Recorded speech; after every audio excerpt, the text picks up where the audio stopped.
Correction de l'exercice 2 sur les angles alternes, internes et correspondants. Rappel de l'énoncé. Dans cet exercice, on vous donne une figure. Sur cette figure, vous reconnaissez deux angles qui sont correspondants. Les angles verts de votre figure sont deux angles correspondants. Il y en a un à l'extérieur et un à l'intérieur des droites et ils sont chacun du même côté de la séquente. On remarque qu'ils n'ont pas la même mesure. Ils ont 1 degré de différence. Il y a un angle de 45 degrés et un autre de 46 degrés. Ce n'est pas la même mesure. Par conséquent, ça ne sera pas la même phrase que dans le cours. On ne pourra pas dire que les angles sont égaux. Et donc, s'ils ne sont pas égaux, la conclusion ne sera pas la même. Première chose, on écrit les 4 mots-clés. On a, si, alors, donc. Mais attention, ce n'est pas une récitation de cours, il va falloir modifier un petit peu la phrase. Parce qu'on a bien deux droites coupées par une séquente, mais les angles correspondants ne sont pas égaux. Par conséquent, la conclusion sera que les droites ne sont pas parallèles. Maintenant, on fait le lien entre le on a et le si. Dans le si, je parle de deux droites. Donc dans le on a, je vais nommer ces deux droites, AB et CD. Dans le si, je dis qu'elles sont coupées par une séquente. Dans le on a, je vais donc donner le nom de la séquente. Je vais dire que AB et CD sont coupés par la séquente EA.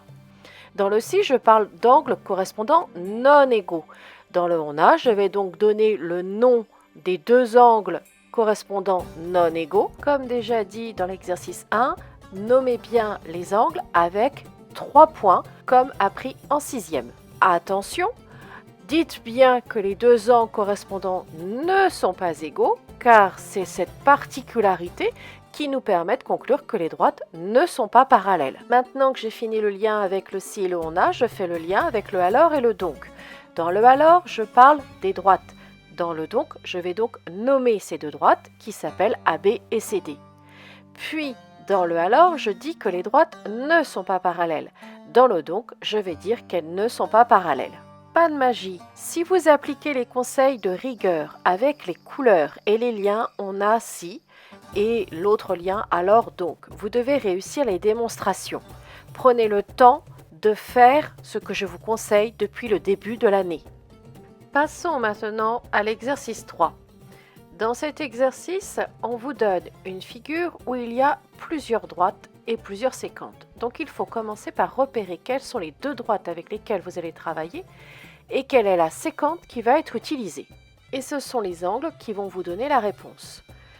Les angles verts sont formés avec la droite AB pour le premier angle, le second angle est formé avec la droite DC et les deux angles ont la droite AD en commun. Ça veut donc dire que les deux droites avec lesquelles nous allons travailler sont les droites AB et DC et que la séquente sera la droite AD. Je remarque de plus que les deux angles verts par rapport à ma séquente sont des angles correspondants. En effet, ils sont tous les deux situés du même côté de la séquente AD et sont situés par rapport à leur droite du même côté également. On est bien l'un à l'extérieur des deux droites et l'autre à l'intérieur des deux droites. De plus, la notation avec le petit trait que vous avez sur vos angles vous indique que les deux angles sont de même mesure. On ne connaît pas la mesure, mais on a l'information que les deux mesures sont égales. Ça doit donc faire écho à votre cours. Des angles correspondants égaux permettent de conclure à des droites parallèles.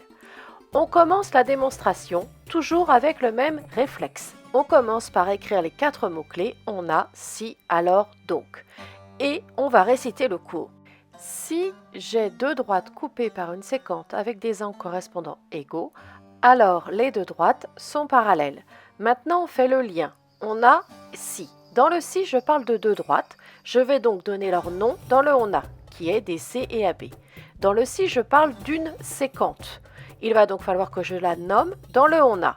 J'écris donc coupé par la séquente ED, puisque c'est la droite ED qui est la séquente. Dans le si, je parle d'angles correspondants égaux. Dans le on a, je vais nommer mes angles correspondants égaux. Toujours la même remarque, 3 noms de points pour déterminer le nom d'un angle, comme vu en 6e, et précisez bien que les angles correspondants sont égaux puisque c'est cette information qui nous permet de dire que les droites sont parallèles. Maintenant, le lien avec le alors et le donc. Dans le alors, je dis les droites. Dans le donc, il va falloir donner leur nom, CDC et AB. Dans le alors, je dis sont parallèles. Dans le donc, je vais rajouter le symbole parallèle.